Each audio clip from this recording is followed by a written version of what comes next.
And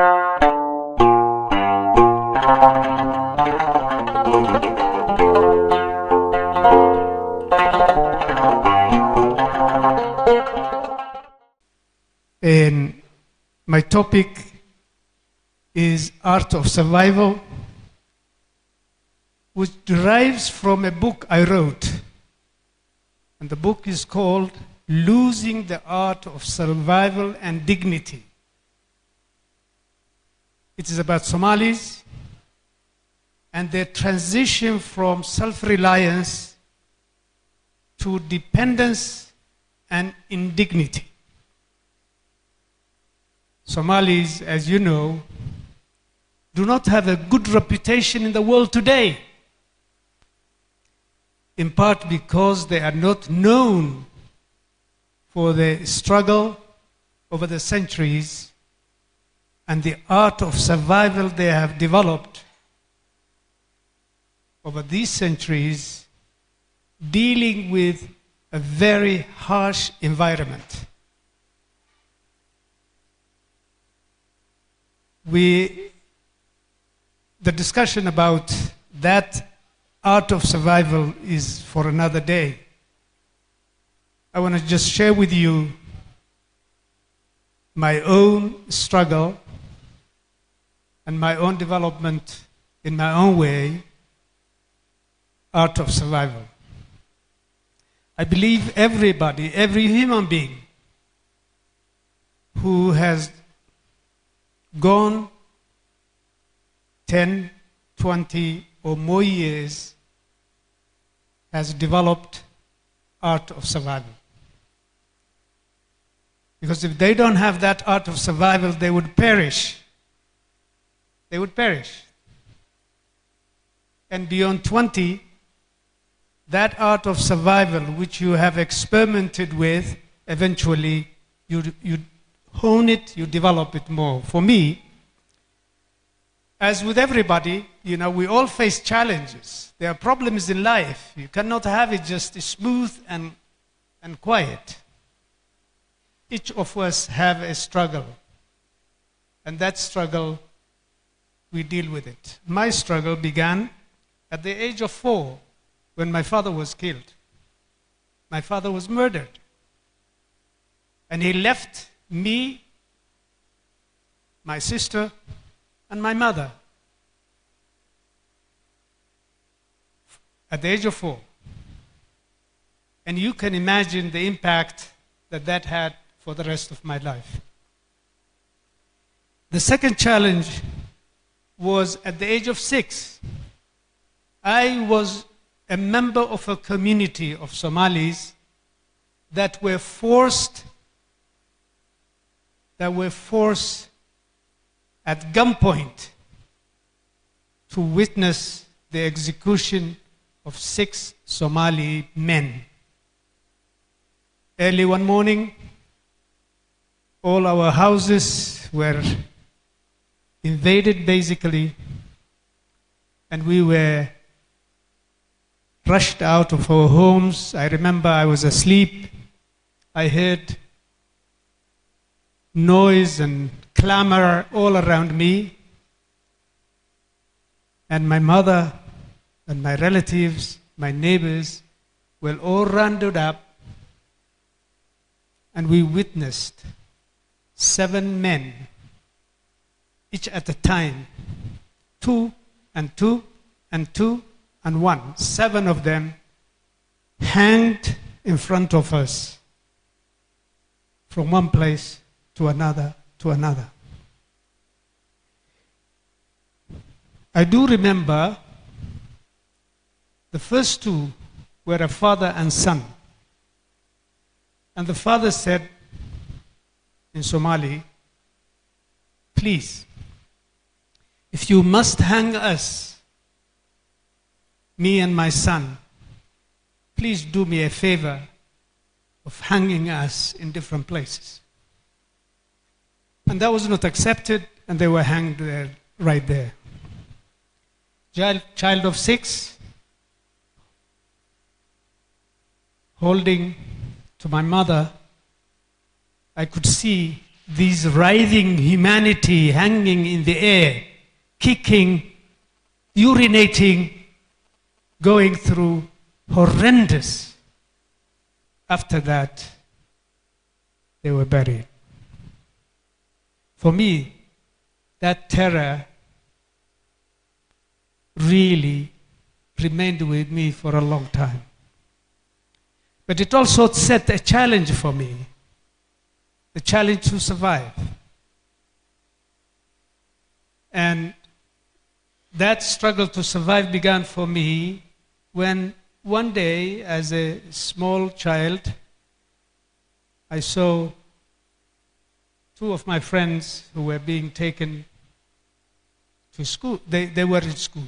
And I was in a Quranic school, you know, this little shelter made of wood. And I was making my own ink from a rock and a chalk, duhul, you know, charcoal, sitting on the ground. And then I saw these two young neighbors of my age, more or less. They came from school, they had nice uniform, and they have books. And I really admired this uniform, you know, and these two. And so I managed to run away from that Quranic school, went to my mother and told her, take me to school. She said, no, I can't take you to school. That's a government school. By the way, that was in Jigjiga, the city of Jigjiga. That is a government school, and they will make a Christian of you. I won't take you there. So I said, no, but I would like to go study in the morning, and in the afternoon there is madrasa nearby where I can learn the Quran and also Arabic. She said, no, I can't. So I ran. She said, no. This great thing about her was I insist something, and if I was not really doing something grave and serious, she would let me say, okay, I won't do it for you, but find somebody who can do it for you, who can take you to school. I ran and I found a group of people, elders I knew, who were my father's friends, in a tea shop, and I said, I'd like to be taken to school. A long story. They didn't understand, but there was one man, Safar Abdi, his name. He's known wherever in the world I have gone. Safar Abdi said he was simply a driver, truck driver, never went to school, and he just saw this child wanting to go to school. Said, Adar my school badonisa, I will take you there, my son. And he took me there, and I will skip very quickly. Grade 1. Grade 1 I was, at that time there were three classes in grade 1, A, B, C. In my year there was too many students, and there was D, E, F. Because I came late, I was put in F, and F had no chairs, no tables, no desk, nothing. Just cement floor and a blackboard. It was in Amharic. The teacher was Amharic. We're Somalis. You know, we don't even speak Amharic. The children, majority of them were Amara. And so one week I was there. By chance, I took that little book in Amharic, alphabet, and by 1 week I memorized it. I studied it well, and there was Mr. Thomas, Mr. Ibrahim, and this Atobayene, cruel man Atobayene. He terrorized the children. Everybody was afraid of him. So Mr. Thomas, Mr. Ibrahim, he was Somali, and Atobayene, they came in front of my class, our class. We are sitting on the floor. I'm in the middle, and they're talking in a language I don't understand. Was it Amharic? Was it English? Probably it was English, because Thomas didn't speak Amharic. Anyway, I just decided on that day I'm not going to sit back.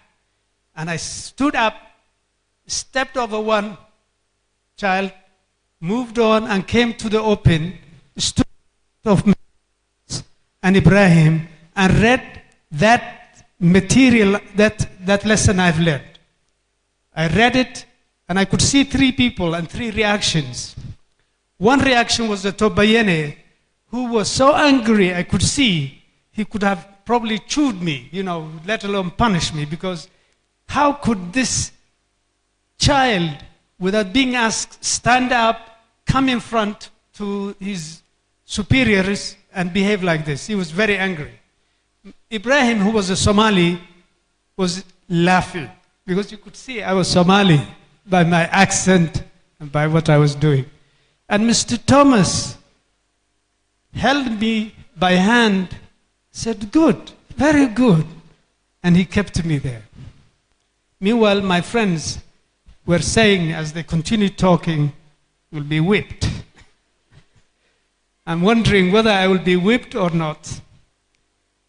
Mr. Thomas understood when they finished, and he held my hand and took me to grade A, 1A, and told the teacher as well as the Tobayene, "Find a chair and a desk for this child."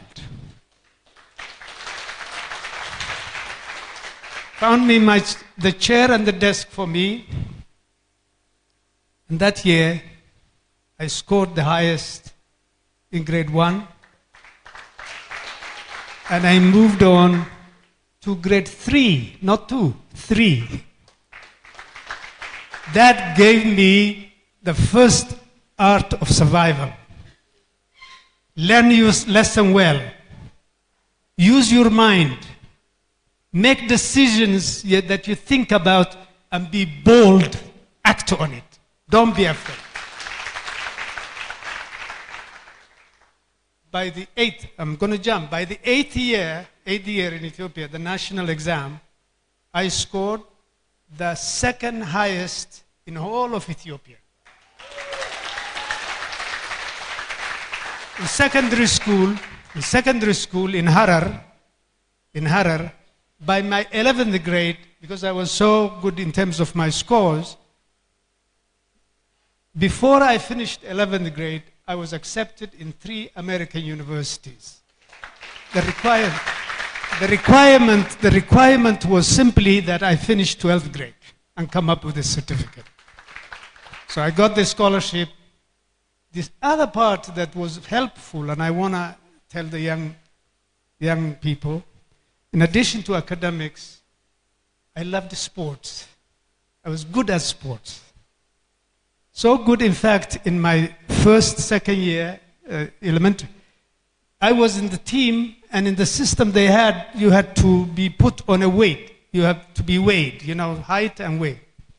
I was too thin and too small.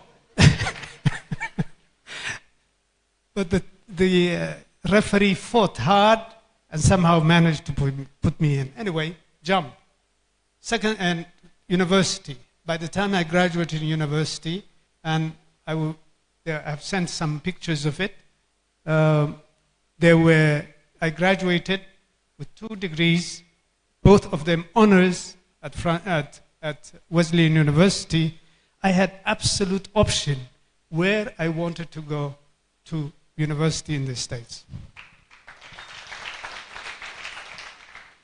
I was accepted at Stanford University, at Harvard University, as well as Boston University.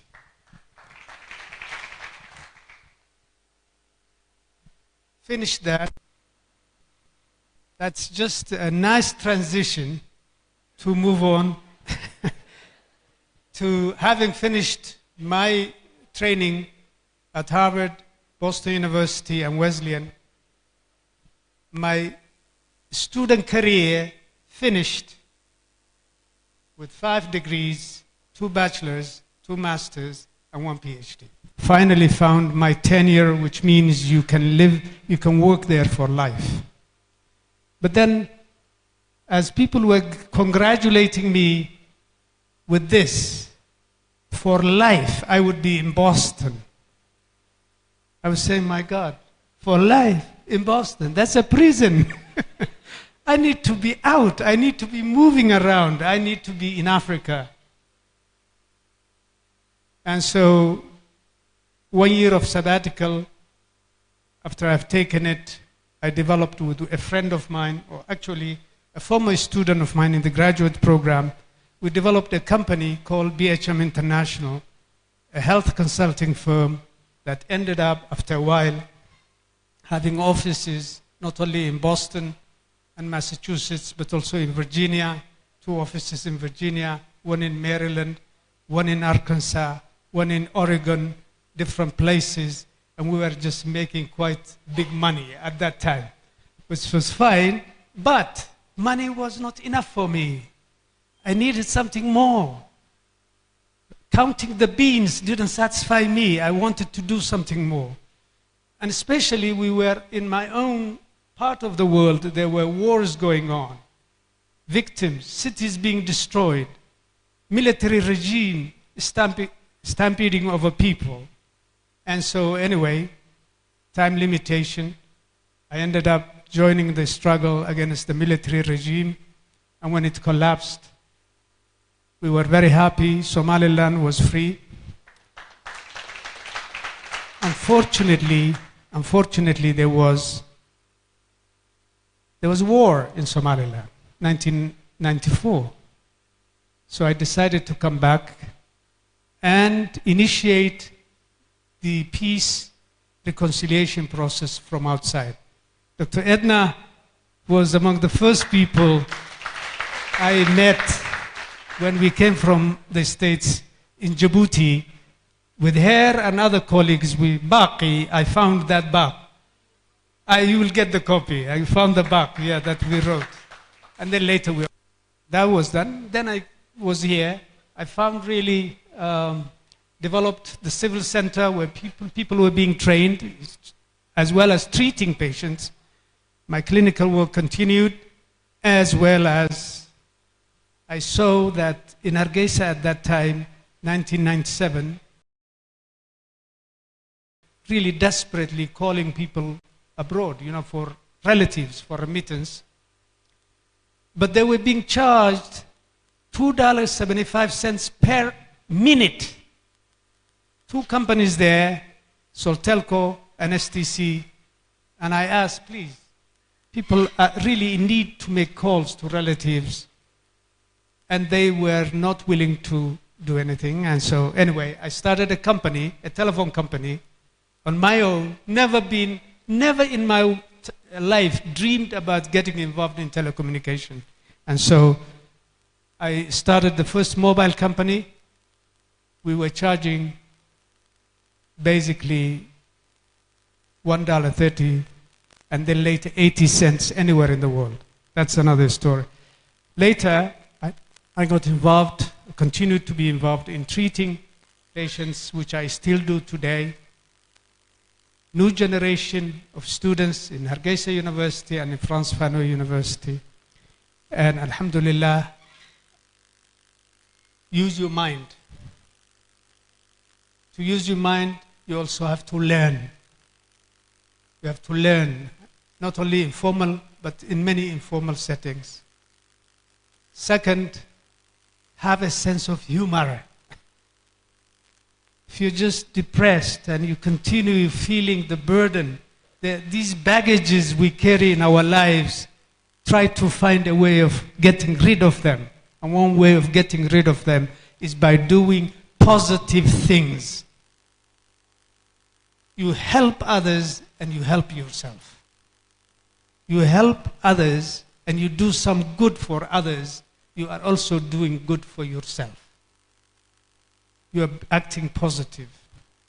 I also finally would say, in addition of sense of humor, sports, music. By the way, I also learned music. I started with trumpet. I moved on to flute and then dabbled with saxophone. Paid off. And it will pay for you too. Thank you.